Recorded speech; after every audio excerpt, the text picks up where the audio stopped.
राधे राधे शर्मा जी की कहानी चैनल पर आप सबका हार्दिक हार्दिक स्वागत अभिनंदन।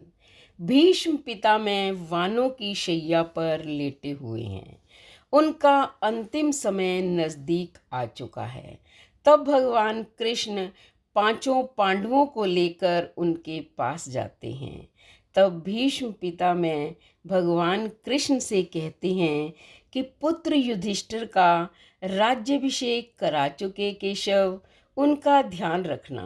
परिवार के बुजुर्गों से रिक्त हो चुके राजप्रसाद में उन्हें अब सबसे अधिक तुम्हारी ही आवश्यकता है।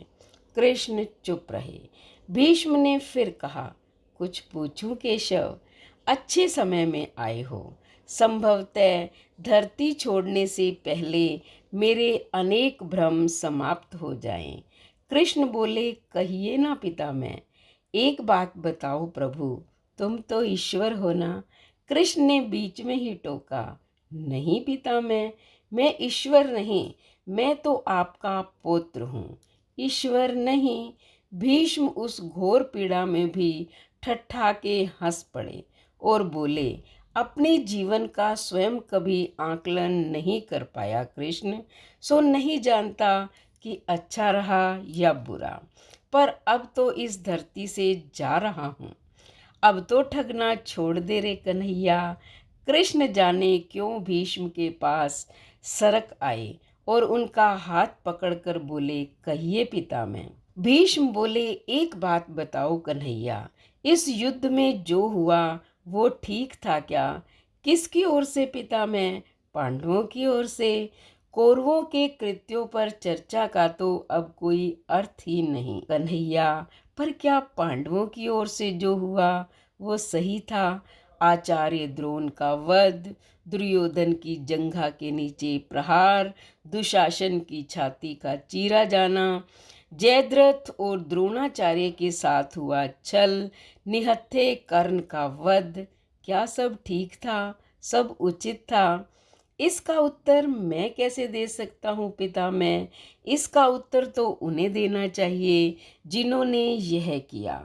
उत्तर दे दुर्योधन, दुशासन का वध करने वाले भीम। उत्तर दें कर्ण और जयद्रथ का वध करने वाले अर्जुन। मैं तो इस युद्ध में कहीं था ही नहीं पितामह। अभी भी छलना नहीं छोड़ोगे कृष्ण? अरे, विश्व भले कहता रहे कि महाभारत को अर्जुन और भीम ने जीता है, पर मैं जानता हूँ कन्हैया कि यह तुम्हारी और केवल तुम्हारी विजय है। मैं तो उत्तर तुम्ही से पूछूंगा। तो सुनिए पितामह, कुछ बुरा नहीं हुआ, कुछ अनैतिक नहीं हुआ, वही हुआ जो होना चाहिए था। यह तुम कह रहे हो केशव? मर्यादा पुरुषोत्तम राम का अवतार कृष्ण कह रहा है। यह छल तो किसी युग में हमारे सनातन संस्कारों का अंग नहीं रहा, फिर यह उचित कैसे हो गया? इतिहास से शिक्षा ली जाती है पितामह, पर निर्णय वर्तमान की परिस्थितियों के आधार पर लेना पड़ता है।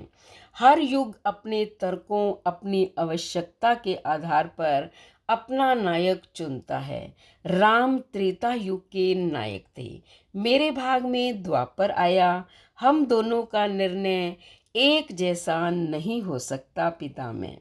नहीं समझ पाया कृष्ण? तनिक समझाओ तो। राम और कृष्ण की परिस्थितियों में बहुत अंतर है। राम के युग में खलनायक भी रावण जैसा शिव भक्त था। तब रावण जैसी नकारात्मक शक्ति के परिवार में भी विभीषण, मंदोदरी, माल्यवान जैसे संत हुआ करते थे। तब बाली जैसे खलनायक के परिवार में भी तारा जैसी विदुषी स्त्रियां और अंगद जैसे सज्जन पुरुष होते थे। उस युग में खलनायक भी धर्म का ज्ञान रखता था, इसलिए राम ने उनके साथ छल नहीं किया। किंतु मेरे युग के भाग में कंस, जरासंध, दुर्योधन, दुशासन, शकुनी, जयद्रथ जैसे घोर पापी आए हैं। उनकी समाप्ति के लिए हर छल उचित है। पाप का अंत अवश्य है पितामह। वह चाहे किसी भी प्रकार से हो। तो क्या तुम्हारे इन निर्णयों से गलत परंपराएं नहीं प्रारंभ होंगी केशव? क्या भविष्य तुम्हारे इन छलों का अनुसरण नहीं करेगा? और यदि करेगा तो क्या यह उचित होगा? भविष्य तो इससे भी अधिक नकारात्मक आ रहा है पितामह। कलयुग में तो इतने से भी काम नहीं चलेगा। वहाँ मनुष्य को कृष्ण से भी अधिक कठोर होना होगा, नहीं तो धर्म समाप्त हो जाएगा। जब क्रूर और अनैतिक शक्तियाँ सत्य एवं धर्म का समूल नाश करने के लिए आक्रमण कर रही हों, तो नैतिकता अर्थहीन हो जाती है।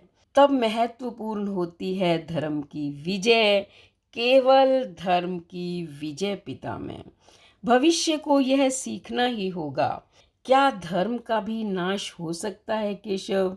और यदि धर्म का नाश होना ही है तो क्या मनुष्य इसे रोक सकता है?